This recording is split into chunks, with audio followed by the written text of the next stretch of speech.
नमस्कार, मैं हूं Siddharth. City news van Rewa की सांध्यकालीन समाचार सेवा में आप सभी का स्वागत है। प्रस्तुत है आज के मुख्य समाचार। विश्व विकलांग दिवस के अवसर पर दिव्यांगों के लिए किया गया निशुल्क शिविर का आयोजन, वितरित किए गए उपकरण। भारतीय जनता पार्टी द्वारा आज से 3 दिवसीय जिला प्रशिक्षण का हुआ शुभारंभ और निगम आयुक्त के निर्देश पर अतिक्रमण दस्ते ने अवैध होर्डिंगों पर की कार्रवाई। खबरें अब विस्तार से। विश्व विकलांग दिवस के अवसर पर दिव्यांगों के लिए किया गया निशुल्क शिविर का आयोजन, वितरित किए गए उपकरण। आपको बता दें कि 3 दिसंबर को विश्व विकलांग दिवस के रूप में मनाया जाता है। आज विश्व विकलांग दिवस के अवसर पर रेड क्रॉस सोसाइटी में दिव्यांगों के लिए निशुल्क शिविर का आयोजन किया गया। इसमें दिव्यांगों को विभिन्न योजनाओं के तहत निशुल्क सुविधा, उपकरण तथा सेवा प्रदान की जा रही है। आज सुबह प्रातः 10:30 बजे से ही DDRC पुनर्वास भवन झिरिया रीवा में निशुल्क शिविर की शुरुआत की गई। यह शिविर जिला प्रशासन, भारतीय रेड क्रॉस समिति तथा जिला निःशक्त पुनर्वास केंद्र के तत्वाधान में किया जा रहा है। शिविर के संबंध में जिला रेड क्रॉस समिति के चेयरमैन डॉक्टर सज्जन सिंह ने बताया कि शिविर में पात्र दिव्यांगों को निशुल्क कृत्रिम उपकरण प्रदान किए गए हैं। जिन दिव्यांगों को 5 वर्ष पूर्व उपकरण प्रदान किए गए हैं, उन्हें भी शिविर में कृत्रिम उपकरण प्रदान किए जाएंगे। रेड क्रॉस सोसाइटी के द्वारा दिव्यांगजनों से अनुरोध किया गया था कि शिविर का लाभ उठाने के लिए विकलांगता प्रमाण पत्र, समग्र ID, आधार कार्ड तथा BPL राशन कार्ड अथवा 1 लाख से कम वार्षिक आय का प्रमाण पत्र एवं 2 पासपोर्ट आकार की फोटो के साथ शिविर में शामिल हो। कार्यक्रम को लेकर कई वरिष्ठ चिकित्सक विकलांगों की देखरेख के लिए उपस्थित देखे गए, जिसमें doctor Sajjan Singh chairman, AK Khan vice chairman, doctor Prabhakar Chaturvedi, doctor Sushila Dubey एवं NGO मेंबर राष्ट्रीय न्यास प्रमुख रूप से उपस्थित रहे। इस दौरान शिविर में आए कुल 26 लोगों को कृत्रिम उपकरण सहित निरामय स्वास्थ्य बीमा योजना के तहत 5 लोगों को लाभान्वित किया गया। वहीं MR किट सहित विकलांगों को निःशुल्क कई सुविधाएं उपलब्ध कराई गई। ट्राईसाइकिल मिलने पर दिव्यांग ने खुशी जाहिर करते हुए क्या कहा, आइए सुनते हैं। और साथ ही रेड क्रॉस के चेयरमैन सज्जन सिंह से प्राप्त जानकारी के अंश। नाम है भैया आपको? राजीव तिवारी। कहाँ के रहने वाले हैं? उमारी शाह। आज ये क्या चीज़ आपको मिली यहाँ से? ये ट्राईसाइकिल मिली। किस तरह की पहले दिक्कतें आती थी आपको? हमें चलने में दिक्कत आती थी साहब। अब इससे क्या मतलब किस तरह की मदद मिलेगी? अब इसी से हम अपना कहीं 4-6 किलोमीटर आ जा सकते हैं, चले जाएंगे। इससे ये सब लाभ मिलेगा साहब। खुश है या नहीं? जी खुश है? बहुत खुश हैं। विकलांग दिवस पे क्या कार्यक्रम का आयोजन किया गया था भारतीय रेड क्रॉस सोसाइटी द्वारा? आज ये विकलांग दिवस के उपलक्ष्य में हम लोगों ने यहाँ पर काफ़ी कुछ उपकरण डिस्ट्रीब्यूट किया है, जिसमें कि ट्राईसाइकिल कितनी 7 ट्राईसाइकिल, एल्बो क्लच 2, व्हीलचेयर 2 और walking stick 1, smartphone 1, hearing aid 5 और कनेक्शन रमाय का बीमा का सर्टिफिकेट 5, टोटल 20। और ये दिन भर चलेगा। अभी कुछ और लोग आएंगे, उनको भी दिया जाएगा। कुल कितने लोग को दिया गया? अभी 20 को लोगों को दे दिया, 20-25 लोगों को दिया गया अभी। नगर निगम आयुक्त मृणाल मीणा के निर्देशानुसार शिल्पी प्लाजा में अवैध होर्डिंगों के खिलाफ मध्य प्रदेश आउटडोर मीडिया अधिनियम 2017 के तहत अतिक्रमण दस्ते ने की कार्रवाई। दुकानों का विज्ञापन करने से पहले पंजीयन होगा अनिवार्य, नहीं कराने वालों पर होगी कार्रवाई। आपको बता दें कि शहर में दुकानों के बाहर विज्ञापन के बोर्ड लगाए जाने के लिए नगर निगम में उसका पंजीयन कराना अनिवार्य किया गया है। इस मामले में यदि किसी तरह की लापरवाही की जाएगी तो संबंधित पर कार्रवाई होगी।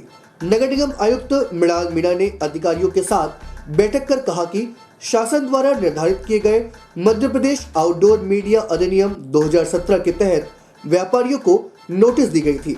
कई व्यवसायियों ने पंजीयन कराया है, लेकिन कई व्यवसायियों ने नोटिस पर ध्यान नहीं दिया और पंजीयन नहीं कराया। इसलिए गंभीरता से राज्य शासन के निर्देशानुसार अतिक्रमण दस्ता संबंधित पर कार्रवाई करे। इस नियम के तहत दुकानों के बाहर प्रचार प्रसार के लिए विज्ञापन बोर्ड लगाए जाने के लिए साइज का निर्धारण किया गया है। नियम न मानने वालों पर कार्रवाई भी की जाएगी। आपको बता दें कि अतिक्रमण दस्ता प्रभारी रावेश शुक्ला के नेतृत्व में आज दोपहर शिल्पी प्लाजा से अवैध होल्डिंगों को हटाकर कार्रवाई की गई। प्रस्तुत है उड़न दस्ता प्रभारी रावेश शुक्ला से प्राप्त जानकारी के अंश। निगम द्वारा आज होर्डिंग हटाने का कार्रवाई की जा रही है, क्या है इसका? ये राज्य शासन के निर्देश हैं कि शहर में बिना अनुमति होर्डिंग न लगाई जाए। उसी परिप्रेक्ष्य में आयुक्त महोदय के निर्देशानुसार होर्डिंग निकालने की कार्रवाई की जा रही है। किस माध्यम से निकाली जा रही है? ये तो हमारे नगर निगम उड़न दस्ता टीम निकाल रही है और ये बाकायदे नगर निगम से अनुमति लें, शुल्क जमा करें, इसके बाद अपना लगाएं। कि कौन सा अधिनियम के अंतर्गत? मध्य प्रदेश संपत्ति विरूपण अधिनियम के तहत कार्रवाई की जाए और ये कार्रवाई सर चलती रहेगी पूरे शहर में। अगर कोई परमिशन लेके लगाना चाहे तो कोई दिक्कत नहीं, परमिशन लेके लगा सकता है। क्या नाम है आपका? रावेंद्र शुक्ला, फतेहगंज प्रभारी। भारतीय जनता पार्टी द्वारा आज से 3 दिवसीय जिला प्रशिक्षण आयोजित किया गया। कार्यक्रम की शुरुआत जिला कार्यकारिणी की बैठक से हुई। कार्यक्रम में बतौर मुख्य अतिथि प्रदेश महामंत्री रणवीर सिंह रावत शामिल हुए। आपको बता दें कि भारतीय जनता पार्टी द्वारा 3 दिवसीय जिला प्रशिक्षण वर्ग आज आयोजित किया गया। इस प्रशिक्षण वर्ग के दौरान भाजपा जिला कार्यकारिणी की पहली बैठक की गई। कार्यकर्ताओं को प्रशिक्षित करने के लिए आयोजित प्रशिक्षण कार्यक्रम लैंडमार्क होटल के बगल में कुशाभाऊ ठाकरे परिसर में किया गया, जिसमें प्रदेश महामंत्री एवं रीवा के प्रभारी रणवीर सिंह रावत मुख्य अतिथि के रूप में शामिल हुए। कार्यक्रम में जिलाध्यक्ष, जिले के विधायक सहित अन्य पदाधिकारी उपस्थित रहे। कार्यकारिणी की बैठक 2017 में हुई थी। उसके बाद चुनाव और कोरोना महामारी के आ जाने से रूटीन बैठक नहीं हो पाई थी। इस दौरान कार्यक्रम में प्रदेश मंत्री राजेश पांडे, जिलाध्यक्ष डॉक्टर अजय सिंह, मनगावा विधायक पंचूलाल प्रजापति, सेमरिया विधायक के पी त्रिपाठी, सिरमौर विधायक दिव्यराज सिंह, निवर्तमान महापौर ममता गुप्ता सहित संगठन के पदाधिकारी एवं कार्यकर्तागण उपस्थित रहे। प्रस्तुत है भाजपा जिला अध्यक्ष डॉक्टर अजय सिंह से प्राप्त जानकारी के अंश। मध्य प्रदेश में भाजपा की सरकार बनी और केंद्र में विश्व के सर्वोच्च नेता, केंद्र में सबसे लोकप्रिय नेता नरेंद्र मोदी जी की सरकार थी, जिनकी दृढ़ इच्छा शक्ति और निर्णय लेने की क्षमता, अद्वितीय निर्णय लेने की क्षमता ने हमें कहीं न कहीं इससे बचाया है। आप सोच सकते हैं कि इस 130 करोड़ की जनसंख्या को लॉकडाउन में बांधा जा सकता है। सपने में भी नहीं सोचा जा सकता था कि इस 130 करोड़ की जनता को लॉकडाउन में बांधा जा सकता है। हम जानते हैं 1 थाना क्षेत्र में कर्फ्यू लगता है, 2 थाना क्षेत्र में कर्फ्यू लगता है तो कई प्रकार की घटनाएं होती है, पर 130 करोड़ जनता को माननीय नरेंद्र मोदी जी के आह्वान पर पहले जनता कर्फ्यू, जनता ने स्वप्रेरणा से कर्फ्यू किया। फिर ताली की बात विरोधी मजाक उड़ाते थे कि थाली बजाएंगे, घंटी बजाएंगे, पर उसको पूरे विश्व में, सिर्फ हिंदुस्तान में ही नहीं पूरे विश्व में उस ताली, घंटी और लाइट बंद करने को मानव सराहना की। तो दोस्तों मैं कहना यह जरा था कि हमारा सौभाग्य था कि लॉकडाउन पूरे 2 महीने। प्रशिक्षण वर्ग का आयोजन किया गया है, इससे क्या उद्देश्य होंगे? भारतीय जनता पार्टी सदैव ही कार्यकर्ता आधारित संगठन रहा है और अपने कार्यकर्ताओं के सर्वांगीण विकास के लिए हम समय समय पर प्रशिक्षण वर्गों का आयोजन करते हैं। इसी तारतम्य में भारतीय जनता पार्टी जिला रीवा के कार्य समिति का प्रशिक्षण वर्ग 3 दिवसीय प्रशिक्षण वर्ग का शुभारंभ हो रहा है। यह हमारा प्रशिक्षण वर्ग आज प्रारंभ हुआ है। यह 3 दिवसीय प्रशिक्षण वर्ग है। यह 5 तारीख को दोपहर बाद इसका समापन होगा। इन 3 दिनों में हम विभिन्न सत्रों के माध्यम से 15 विषयों पे कार्यकर्ताओं को प्रशिक्षित करने वाले हैं, अपने पदाधिकारियों को प्रशिक्षित बनने वाले हैं। इसमें हमारी कार्य पद्धति पे है, हमारी कार्यकर्ता विकास पे है, सरकार की उपलब्धियों पे है। इस तरह से हम कार्यकर्ताओं को प्रशिक्षित करने वाले। नशे की हालत में ट्रेन से साइकिल सवार की टक्कर, हालत गंभीर। शराब के नशे में धुत होकर घर से निकला युवक ट्रेन की पटरियों पर साइकिल चला रहा था। सामने से आ रही ट्रेन से टक्कर हो जाने के कारण युवक को गंभीर चोटें आई है, जिसे उपचार के लिए संजय गांधी अस्पताल में भर्ती कराया गया है। यह घटना बीती रात जतवारा के समीप की बताई गई है। घायल हुए युवक के चाचा लालता प्रसाद ने बताया कि इंद्रपाल दोहर बीती रात शराब के नशे में धुत था, जो घर से साइकिल लेकर जा रहा था। परिजनों ने युवक को बार बार रोकने की कोशिश की, लेकिन नशे की हालत में धुत युवक साइकिल लेकर घर से निकल गया और ट्रेन की पटरी के बीच साइकिल चला रहा था। तभी विपरीत दिशा से आ रही ट्रेन ने ठोकर मार दी। ठोकर लगते ही युवक काफी दूर जा गिरा। साइकिल सवार की ट्रेन से हुई टक्कर के कारण इंद्रपाल दोहर को गंभीर चोटें आई है, जिसे उपचार के लिए संजय गांधी अस्पताल में भर्ती कराया गया है। आपको बता दें, घटना बीती रात तकरीबन 10 बजे जैतवारा गांव के समीप हुई है। घटना की जानकारी मिलने पर जीआरपी पुलिस भी मौके पर पहुंची। यहां से युवक को उपचार हेतु सतना भेजा गया, जहां युवक की हालत बिगड़ने लगी। हालत गंभीर होने की वजह से उसे संजय गांधी अस्पताल रीवा के लिए रेफर किया गया।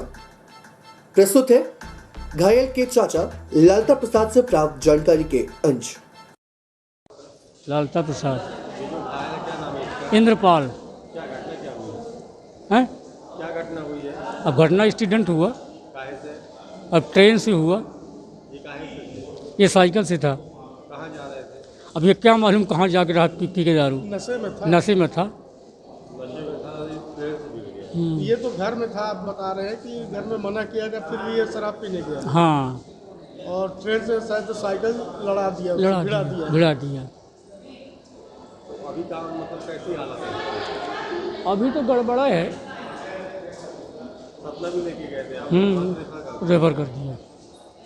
धान खरीदी व खाद्य वितरण केंद्रों का निरीक्षण करने पहुंची दिल्ली की टीम। किसानों ने लगाए कई गंभीर आरोप। सुबह 4 बजे से खाद के लिए लगी लाइन, किसानों की बेटियां भी दिखी कतार में।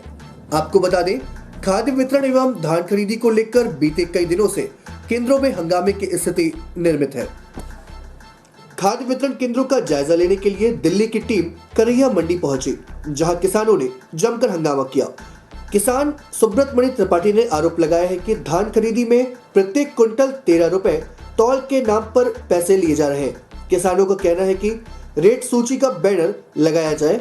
जब इस बात को लेकर किसानों ने हंगामा किया तो प्रबंधन का कहना है कि लोडिंग अनलोडिंग सहित पैसे लिए जा रहे हैं। प्रत्येक किसान को केवल 5 बोरी खाद दिया जा रहा है, जिसमें बड़े काश्तकारों को काफी दिक्कतों का सामना करना पड़ रहा है। किसानों ने कहा कि सहकारी बैंक ने एक तुगलकी आदेश जारी कर दिया है, जिसमें किसान की थोड़ी हुई भूमि बंधक है, उन्हें खाद नहीं दिया जाएगा। स्थिति को भांपते हुए मौके पर एसडीएम, तहसीलदार सहित भारी पुलिस बल तैनात किया गया। आपको बता दें कि आज निरीक्षण करने आई दिल्ली की टीम के सामने भी किसानों ने जमकर हंगामा किया। प्रस्तुत है किसान सुब्रत मणि त्रिपाठी से प्राप्त जानकारी के अंश। जी, रहट से कितनी देर आए हैं अपना यहाँ? 7 बजे से आए हैं और खाद नहीं मिल रही है। अपना भाई कै बजे आए हैं? 4 बजे से लगे हैं साहब। 4 बजे से 4 बजे से लगे हैं खाद के लिए।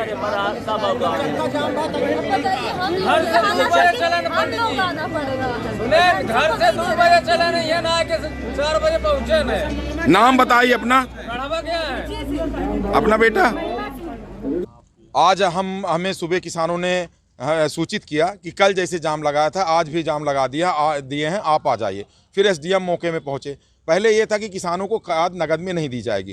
कल हम लोगों ने एसडीएम महोदय से मांग की थी कि किसानों को नगद में खाद दी जाए। आपको एक बतलाना चाहते हैं कि केंद्रीय सहकारी बैंक ने एक तुगलकी आदेश जारी किया कि जिन किसानों की ज़मीन कहीं मार्गेज है उन्हें खाद सोसाइटियों से नहीं मिलेगी, जबकि ऐसा पहले कभी नहीं होता था। सोचिए, केंद्रीय सहकारी बैंक की साख सीमा बहुत कम रहती है। किसान क्रेडिट कार्ड, ट्रैक्टर, कृषि यंत्र सब राष्ट्रीयकृत बैंकों से लेते हैं और 3 एकड़ 4 लाख के कर्जे में किसानों की सारी ज़मीनों में बंधक लिख दिया जाता है। तो किसान कहाँ से लाएंगे ज़मीन? हाँ, आज वहाँ पे 2 बेटियां भी पहुंची थी लाइन में। हमने उनसे बात की, बताई कि 4 बजे से हम यहाँ पे लाइन में लगे हुए हैं। हमने कल एसडीएम साहब से मांग की थी कि रीवा जिले के आगे व्यापारियों को खाद ना दे के 148 सेवा सहकारी समितियों में प्रत्येक में खाद भिजवा दीजिए। जितने खरीदी केंद्र हैं वहाँ भी खाद रखवा दीजिए। किसान धान लेके आए और खाद लेके जाए, लेकिन शासन ने ऐसा कुछ नहीं किया। और आपको बतलाना चाहते हैं, खाद 1 महीने बाद आई है। खेत में पलेवा लगे, खेत सूख रहे हैं। अब किसानों को कहा जा रहा है कि 5 बोरी खाद दी जाएगी। हम आपके चैनल के माध्यम से जिला प्रशासन से और भारत सरकार से मांग करते हैं कि धान खरीदी से लेके खाद में भारी अनियमितताएं हो रही हैं। धान खरीदी में 1 बोरी में 40 किलो 800-900 ग्राम तौले जा रहे हैं। हमने कई बार प्रशासन से कहा कि धान खरीदी के समर्थन मूल्य के केंद्रों में तौल के नाम पर कितना पैसा लिया जाएगा, इसका बैनर लगाया जाए। तो अभी कहीं बैनर नहीं लगाया गया है। रीवा मंडी हम अभी देख के आए हैं। हम पुनः मांग करते हैं कि तौल के नाम पर किसानों का शोषण न किया जाए, सब में बैनर लगाए जाएं। और किसानों को कहा जा रहा है कि सिर्फ 5 बोरी किसानों को खाद दी जाएगी। तो आप सोच सकते हैं कि जो किसान 10 से 15 एकड़, 5 एकड़, 8 एकड़, 9 एकड़ के हैं, क्या 5 बोरी में उनकी खेती की बुवाई हो जाएगी? तौल के नाम पर किसानों ने बतलाया कि हमसे 13 रुपए पर कुंटल लिया जा रहा है। हमने कई बार शासन से कहा है कि अगर आपने ये निर्धारित किया है कि किसानों को 40 रुपए देना है कि 25 रुपए देना है कि 30 रुपए देना है तो बैनर लगा दीजिए। तो पता नहीं क्यों शासन क्यों बैनर नहीं लगाता, ये कह देता है कि वो ढेरी बनवाई ट्राली से उतारने के नाम पर पैसा लिया जाता है। तो हम आपके चैनल के माध्यम से जिला प्रशासन से, मध्य प्रदेश सरकार से मांग करते हैं कि अगर तौल के नाम पर या ढेरी के नाम पर, जिस नाम पर किसानों से जितने पैसे लिए जाते हैं उनकी किसानों को रसीदें दी जाए और उनके बैनर लगाए जाएं। और हमने आज दिल्ली से टीम आई थी, उससे भी हमने ये अनुरोध किया है कि धान के खरीदी केंद्रों से लेकर खाद की अनियमितता को रोकें, किसानों को खेती विहीन न करें, अन्यथा हम लोग और उग्र प्रदर्शन करने के लिए मजबूर होंगे, क्योंकि हम लोगों की पेट की रोटी छीनी जा रही है, खेती विहीन किया जा रहा है। आपको मालूम होना चाहिए, एक ट्रैक्टर लेव लगाते हुए किसान का बेटा खेत में खत्म हो गया था। हमारे यहाँ की सरकारें कब जागेगी, कितनी मेहनत से धान उत्पादन करते हैं और यहाँ पे धान खरीदी के नाम पर लूट हो रही है। आज की खबरों पे फिलहाल इतना ही। कल फिर आपसे होंगे मुखातिब कुछ नई खबरों के साथ। तब तक के लिए हमें इजाजत दीजिए। नमस्कार।